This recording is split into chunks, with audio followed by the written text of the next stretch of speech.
Hello friends, இன்றைக்கி நம்ம வந்து ஈஸியாக 5 நிமிஷத்தில் வந்து வீட்டில் மிச்சமான தேங்காய் சட்னியை வச்சு எப்படி ஒரு சாண்ட்விச் செய்யறதுதாங்க பார்க்க போகிறோம். அதுக்கு முன்னாடி நம்ம சேனலை சப்ஸ்கிரைப் பண்ணிடுங்க.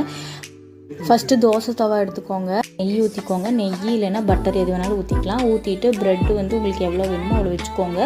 இது நம்ம வந்துட்டு ஒரு சைடு மட்டும்தான் டோஸ்ட் பண்ண போகிறோம். அதுக்கப்புறம் அதில் வந்துட்டு நம்ம சட்னி வச்சுட்டு அதுக்கப்புறமா மறுபடியும் இன்னொரு சைடு டோஸ்ட் பண்ணிக்கலாம்.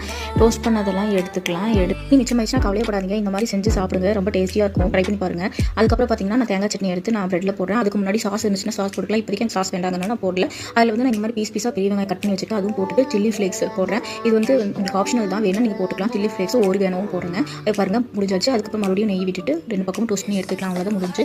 என்னோட சிம்பிள் சாண்ட்விச் பார்த்துட்டிங்களா? இது கண்டிப்பாக டேஸ்ட்டாக இருக்கும். ட்ரை பண்ணி பார்த்துட்டு எனக்கு கமெண்ட் பண்ணுங்கள். மறக்காமல் ஷேர் பண்ணுங்கள், லைக் பண்ணுங்கள். அடுத்த வீடியோவில் சந்திக்கலாங்க. டாட்டா, பாய்.